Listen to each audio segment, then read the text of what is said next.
Hi everyone, and welcome back to the channel. So as you can tell from the title and the thumbnail, we are talking about Libby's use of AI. And this initially started back in November of 2025, but it has gotten some additions lately and updates, quote unquote, you could say. Excuse me. So I wanted to make a video talking about it now and discussing this because it needs to be discussed. And this is not something that is acceptable. It's not something that's respectful.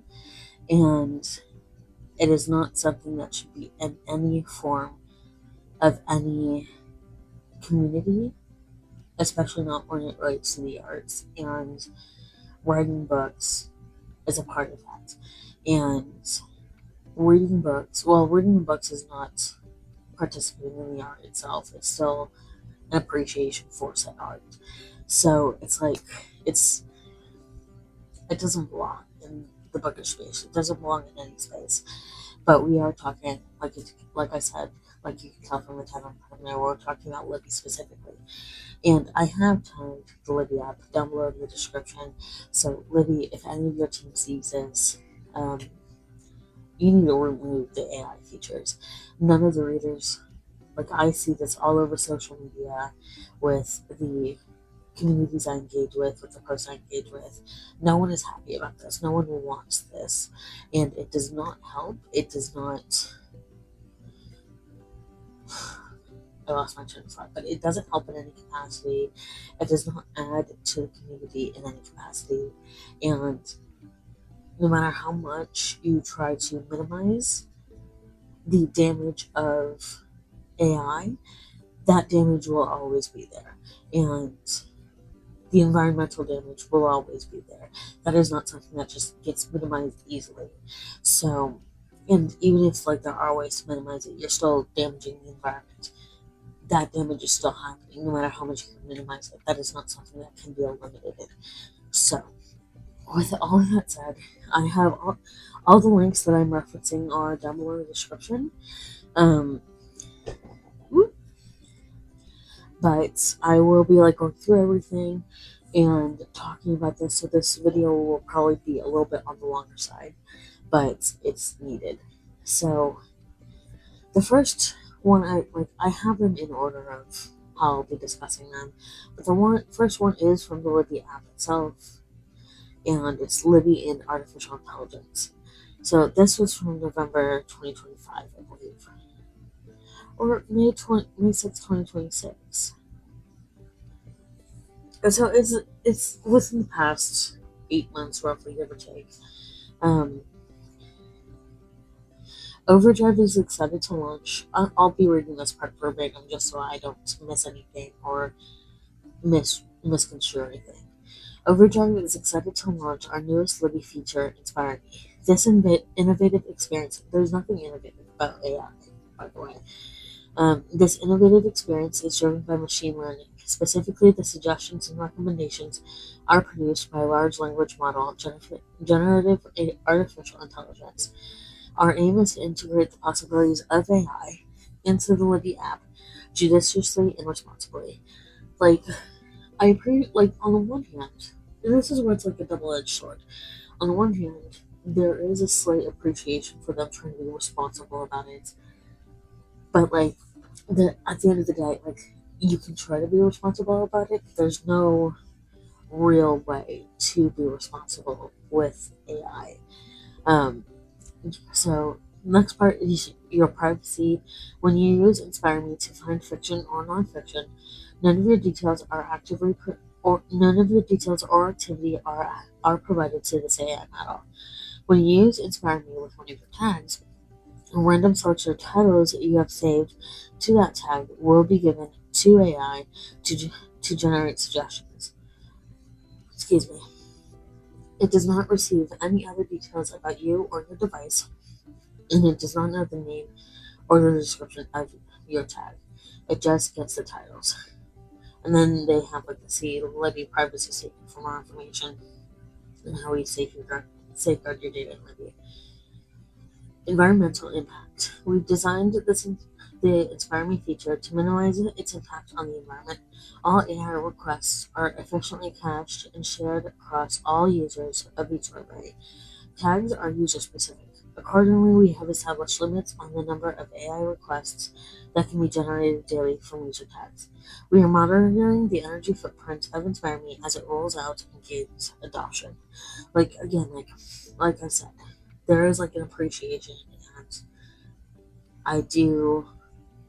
It's weird because it was like I said, this is a double-edged sword. It's like I do appreciate, I do like big quote, big air quotes, like that they're trying to be efficient with the environmental footprint and the footprint and the energy footprint of the AI. But it's like there's no way to like I said, there's no way to effectively eliminate that, and there's no way to effectively reduce anything over a long period of time because it's like there's always that side. Like, and this can be applied to literally anything, but in the terms of the conversation, it's like there's always that thought where it's like, oh, I'll just do one AI tag where it gives me suggestions. I'll just do one tag. But it's like if you have thousands upon thousands of people who are saying, I'll just do one tag, then you have thousands and thousands upon thousands upon thousands of tags already. And there are like thousands of people in the world. So it's like if they're all doing one tag, and like again, there's no guarantee that everyone's only doing one tag. And yes, they have the daily limit, but like, how is that? Like, the big thing is like, how is that enforced? And like, yeah, they can have a setup on in the Libby apps website and the app and the system. They can have it set up when it's like associated to a card. But if like someone is using multiple cards, then like, so it's like that's where it's like, okay, how is this being enforced? How is this being monitored? So it's like, like, where it's like, yes, they respect and value privacy, so they say, but it's like, how is this being monitored without viewing extra information about that person's device, about their library card, about all that stuff? Like, how is it being monitored without using that stuff? So it's like, that's where it gets into iffy territory for me. So, mistakes and inappropriate responses. All LLM-based AI models are prone to making factual mistakes and expressing hidden biases.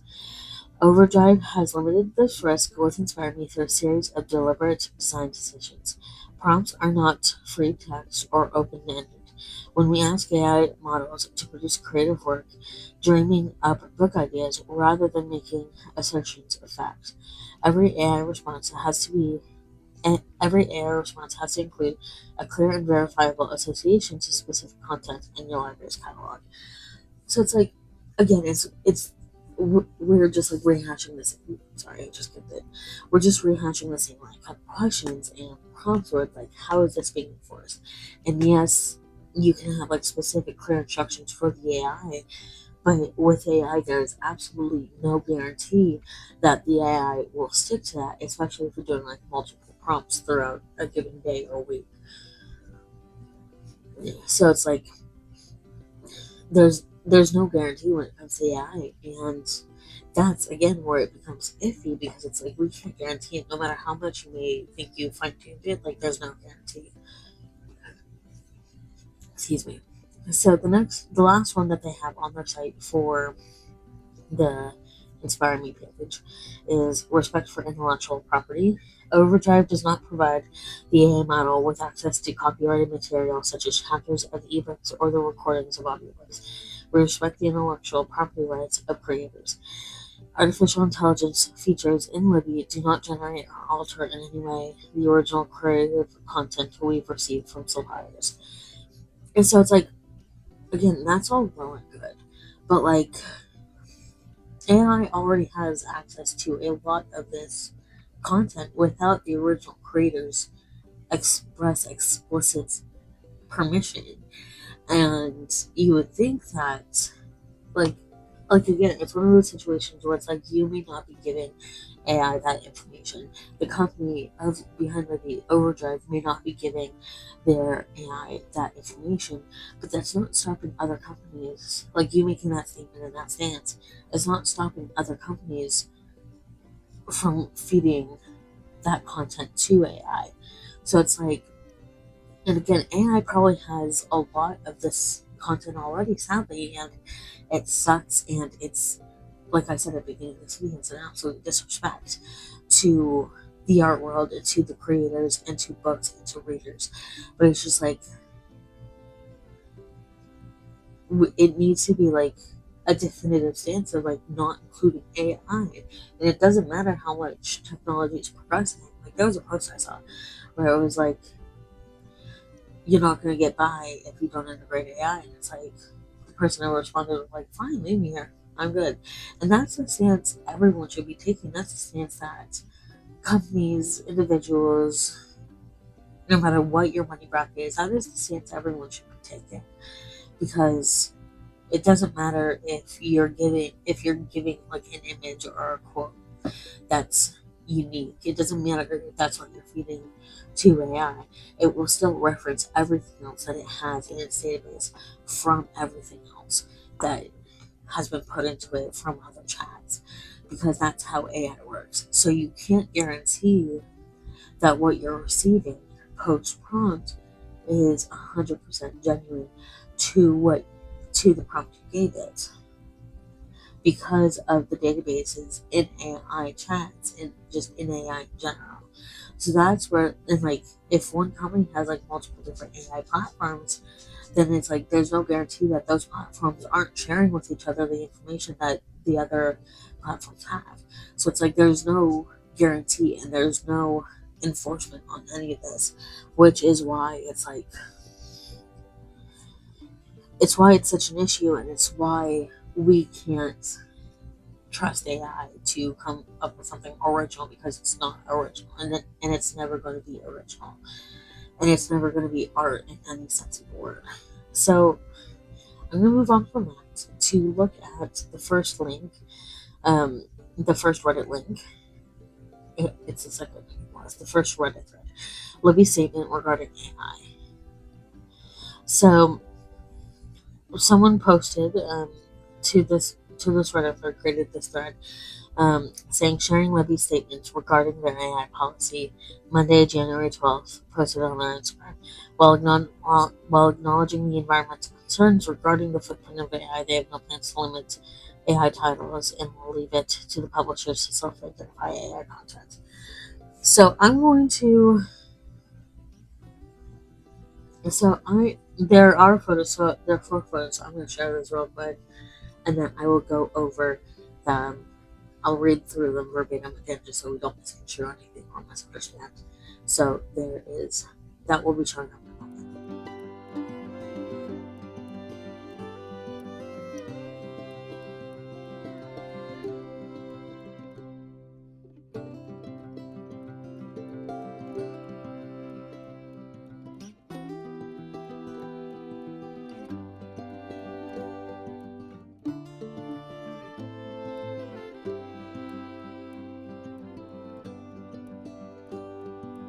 Okay, so technology. This is their official statement.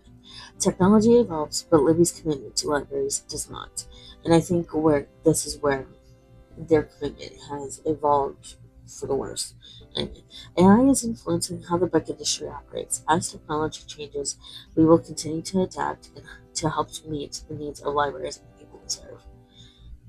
We make as many titles as possible available through partnerships with publishers. A wide range of availability allows librarians to curate their own collections based on the needs of their communities. Libraries make purchasing decisions, and we respect their expertise and autonomy. Libby's role is to support choice by ensuring options are available and empowering libraries to serve their patrons. We don't exclude titles created with AI tools from the catalog. We ask that publishers self-identify AI content. And I don't remember where I saw this video, but it's like there's no standard. Like, I don't remember where I saw the comment, but they were making a comment how there's no standard within the publishing industry And it's the same here. It wasn't, that comment wasn't applied to AI, but it's the same here. There's no standard because like Barnes and Noble was saying the same thing. The Barnes and Noble CEO was saying the same thing. We're not going to like exclude AI generated big air quotes content books, but it has to be identified on the cover that it's AI. But it's like that's not something. No matter how big of a CEO you are, like Barnes and Noble, it's like there's because there is no, what was the word? I just said it. Because there's no standard of how publishers should address this, they shouldn't be addressing it at all. They should not be publishing AI generated works, period, and they should not be doing AI generated audiobook narrations, period. But let's toy with the idea that yes, that's going to be a thing moving forward, and it is a thing. There's no standard to how they identify it, so it's like they could just put like a little preface, like a little footnote on the copyright page of being like, this has AI generated content, or this is an AI generated book, or this is an audio narrated book. They could have a little footnote that doesn't need to be narrated or noted, and it'll just be like a little footnote on the copyright page. And if someone says like, oh, because there's no standard, this could happen, and someone could be like, oh, this is AI, but it's not on the cover, and the publishers could be like, well, we put it in there, so it is stating that this is AI. It is self-identifying as AI. So it's like, because there's no standard for this, it's like publishers could do whatever they want, and they could put it in sneakily, because like they're not like, most people know. Most people are anti AI, thankfully, and most people that I know and that I engage with are anti AI. But it's like, so it's like, because there are a good number of people that are anti AI, publishers are not going to want to put that on the cover because they are going to know that that will drive down sales for the people who are actively avoiding AI books and AI narrated books.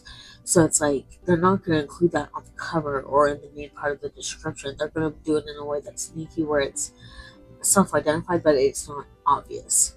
And then that way they can say, "Oh, it is self-identified AI." So it's like, because there's no standard for that, it's like they could get away with anything. So that's where it's like there's no way to enforce that, and there, like, we shouldn't even be having this conversation of like, oh, they need to enforce it, because this is not something that should need to be enforced. This is something that should just not be a conversation. We shouldn't be having this conversation because we shouldn't have AI generated books or AI narrated audiobooks. That's not something that we should have in this day and age. And honestly, in my opinion, like the comments I made earlier, where it's like, oh, if you don't use AI, you get left behind. I honestly think it's the reverse. If you use AI, you're getting left behind because you're losing critical thinking skills, and you're losing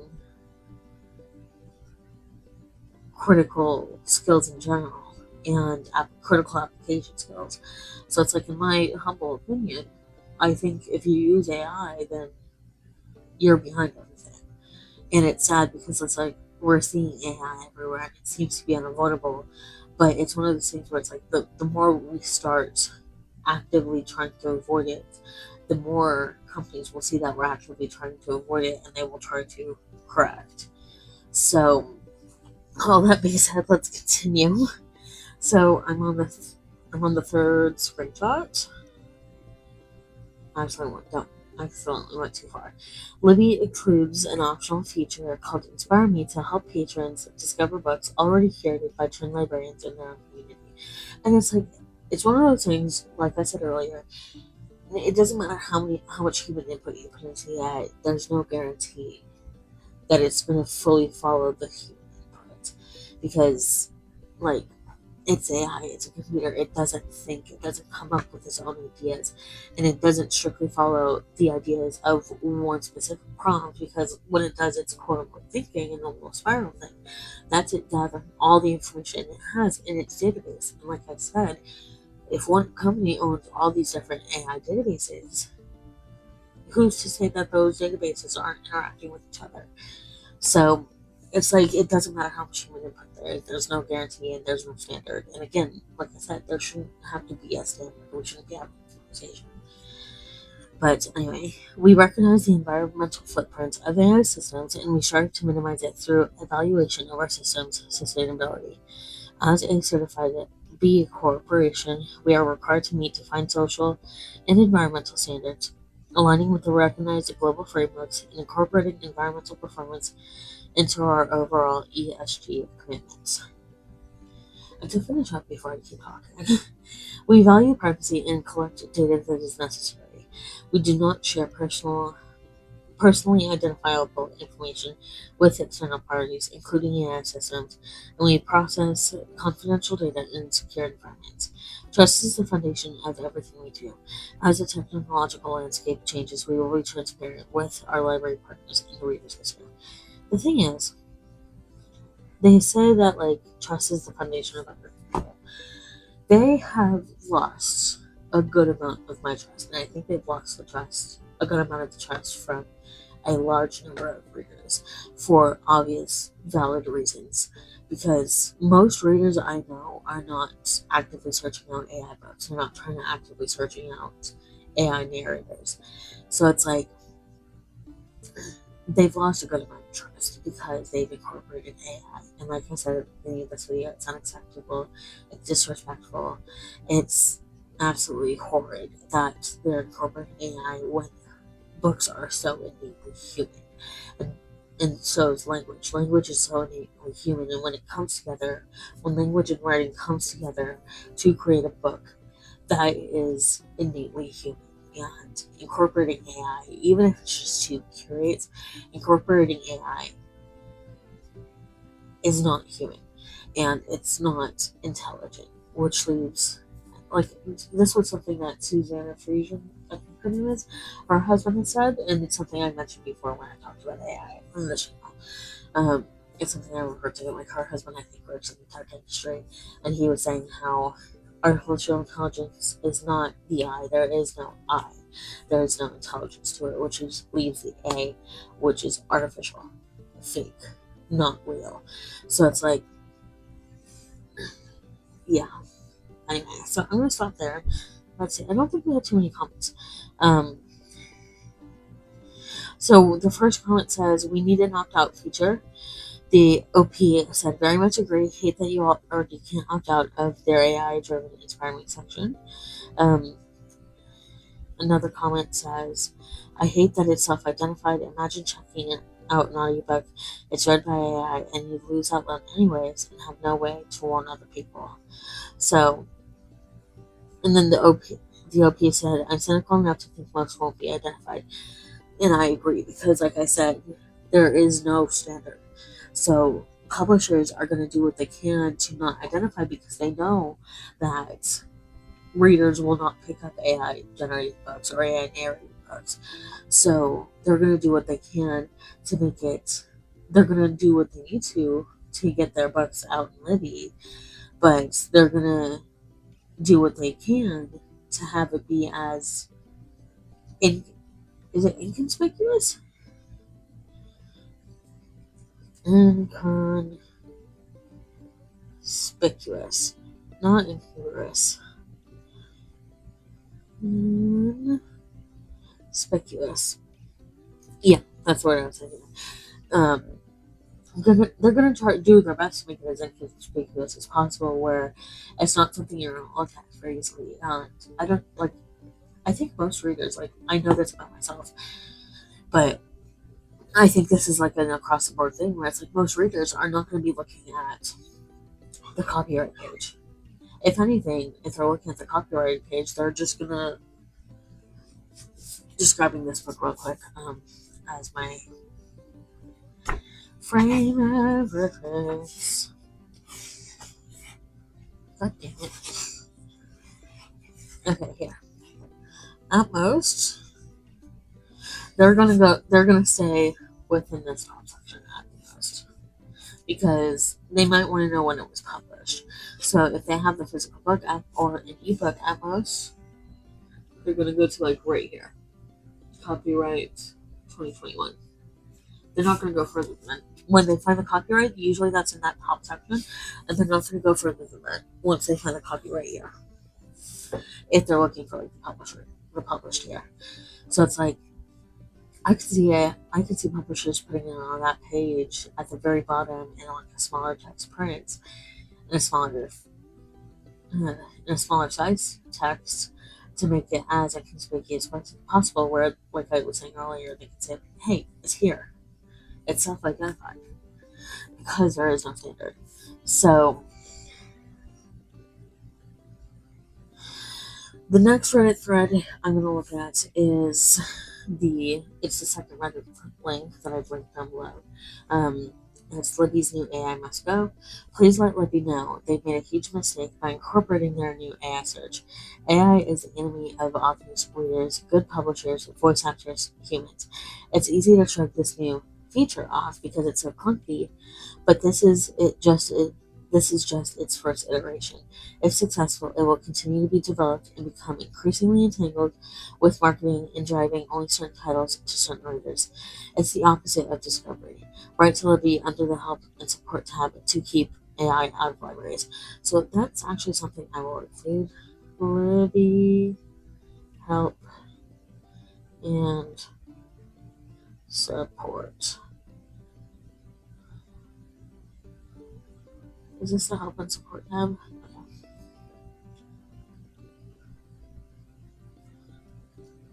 Okay. Do I have Libby on my app? I think I should, because I do want to link it down below. I should have it. There we go. There it is. Oh wow. Okay. There we go. Okay.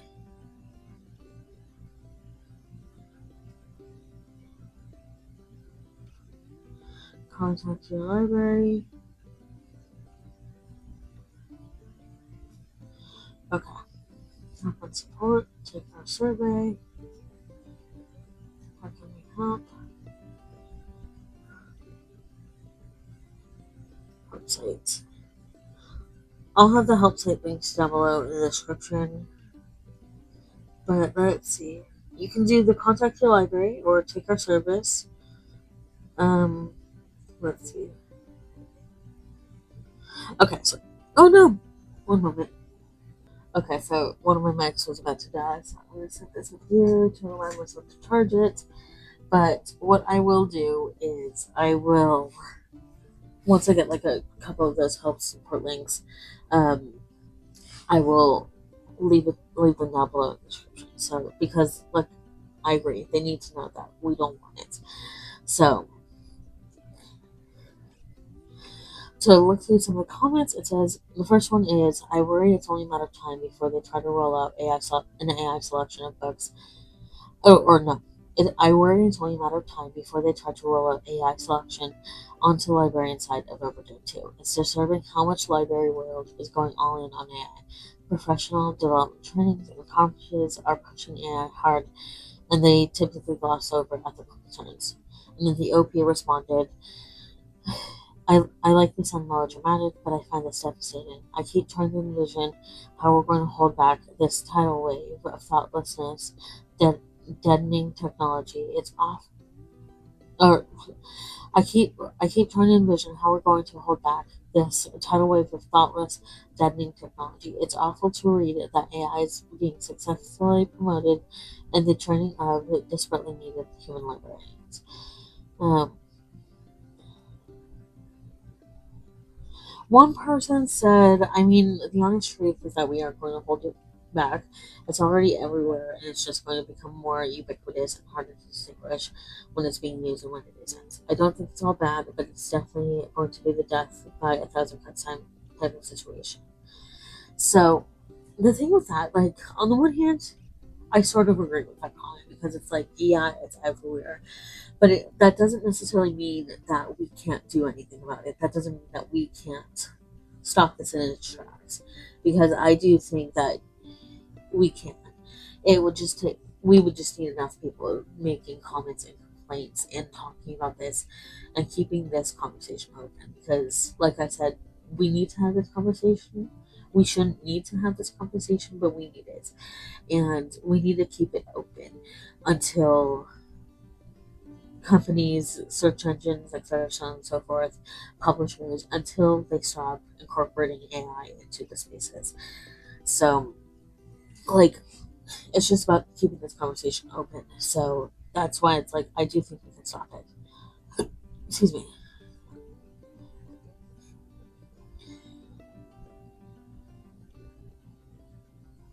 Yeah. So another comment says, yeah, when they told us this at Digipalooza, we're like, why?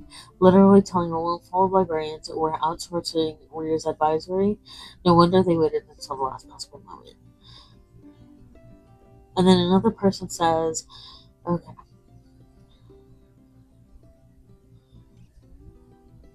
so another person says, 1000%, what should slash can we do? So the OP responded saying you can post on the Reddit Libby announcement here, and they have a link there, and then they say you can write a letter of protest to Libby under the help button on the app. You cannot use this new feature, even if we know they're going to proceed with forcing this garbage onto their users. Fight back however possible. The real difficulty is that for those of us who can afford Audible or pay other audiobook subscriptions, Libby definitely has a hold. So that's why it's like, ooh, sorry. In my description, I actually said like I was saying in my description like, at what point are we going to say like, no, we do not want this? At what point are we going to say that accessibility is not worth the cost of an integrated AI? Because Libby is, that's part of the beauty of Libby, is that it is so accessible, and it makes reading far more accessible to people without having to invest into an e-reader, without having to invest in physical books if you do not have the space, without having to invest in like I said, an e-reader, which can be really freaking expensive. Um, where it's like Libby can be downloaded onto your phone. And unlike with Kindle, like Amazon is another fucking can of worms. But like with Kindle, since they're they're outdated in a lot of their older devices, my iPad, um, let's see, where's my settings? There it is. Let's see what edition my phone is, or my iPad. General about. Mine is the iPad Pro 10.5 inch. I'm not sure what year it's from, but it's at least 10 years old, and this still works really well. So it's like I can do stuff on it, so I can have the Libby app on here. I don't need an additional e-reader. Like I would want one because my iPad has so many distractions. Like I have my messages on here since it's linked up with my Apple account, and then I have like some games on here, and then I have like some social media. But it's like there's so many other distractions on the iPad where it's like having an e-reader would narrow that down so that I wouldn't be getting as distracted. But it's like again, e-readers are so expensive, so having Libby and being able to download Libby onto your phone, which most of us are on practically 24/7. Having Libby on the phone makes it so much easier to do stuff. Like I can be getting ready in the morning or in the evening, pull out the Libby app, play an audiobook. And like in the mornings when I'm like I usually cuddle one of the bunnies in the morning while I'm having breakfast. While I'm having like my breakfast bars. And I can just pull out the breakfast bars, eat, and then like swipe through pages on my phone whenever I can read a book. So that's where it's like it makes it accessible, and that's what I actually love about Libby. But like I was saying, like at what point are we gonna risk accessibility just so we can try out these new features? Because AI does risk accessibility, even though it doesn't seem like it. It does risk accessibility because it's like people are just trying to discover new reads, and a lot of the books that I've discovered are because like I've just gone to the search tab of Libby, and not because I have like a curated list of AI suggestions, and that's how I prefer it. So I do have another link down below in the description, and it's from yourbookfriend.com. Um, and the author for this. So anyway, so I'm gonna read like their final thoughts because they go over a lot of the things we've already discussed. So they say their final thoughts say. Ultimately, the statement is really surprising, even if it is disappointing. I share the opinion of many readers that AI-generated books have no place in my library, bookstores, or world anywhere.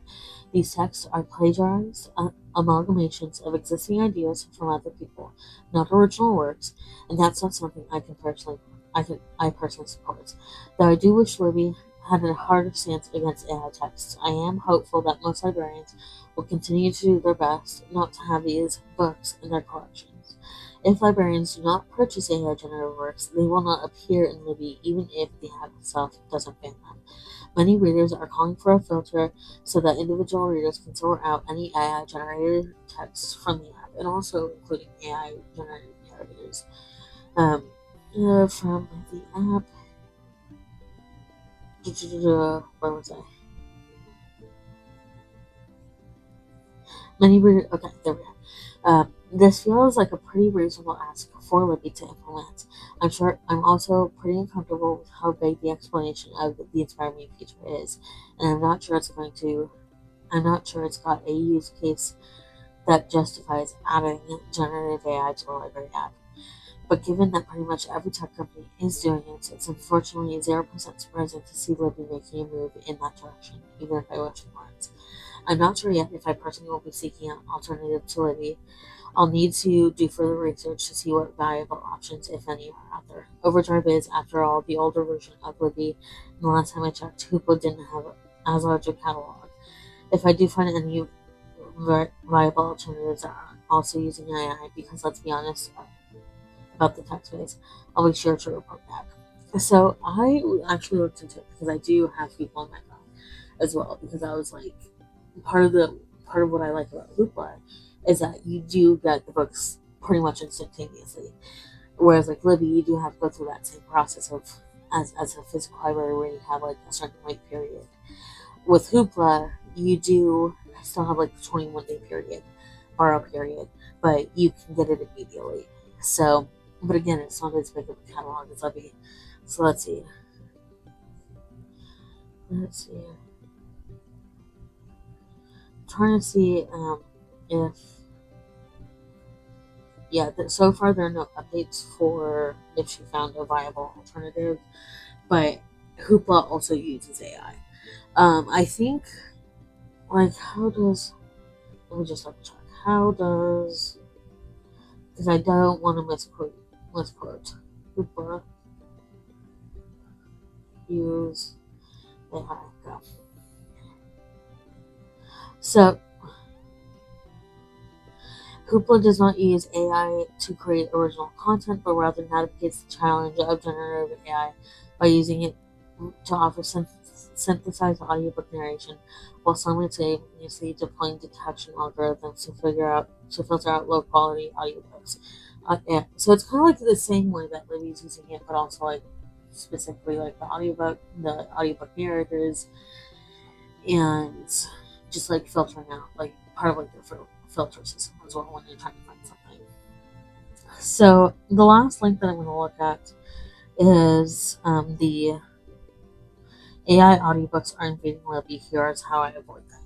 So this is for audiobooks specifically, but I'm going to scroll down to how I spot AI audiobooks in Libby. So after sharing the news that AI content is available in Libby, M's Bookshelf also shared how to spot it within Libby. Which audiobooks are available will vary from library to library, so rather than provide an extensive list, you'll need to use some searching. So it's about 5 minutes. You need the Libby app, but basically, like you can do this. You can see this link down below.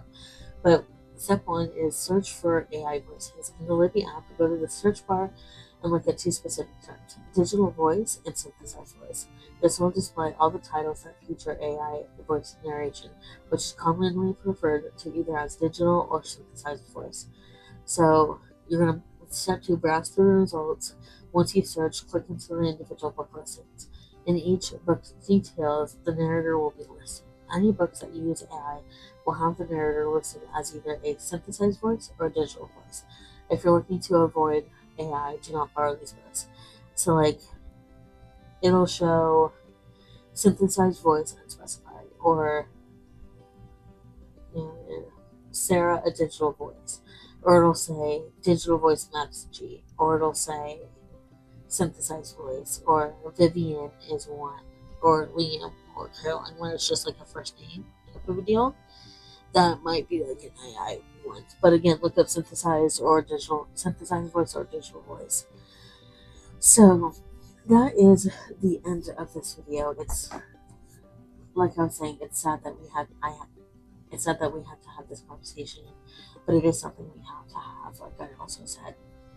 And hopefully, with enough of us speaking out against this, Libby will get the message. Because if we don't start at least taking a stance somewhere, then yes, AI will just be everywhere. But we need to start somewhere. So if you made it this far into the video, comment down below with what your thoughts are and how you try to avoid AI in your books, whether it's audiobooks, ebooks, or physical. Let me know how you try to avoid AI in your reading. Thank you all for watching, and I will see you all next time.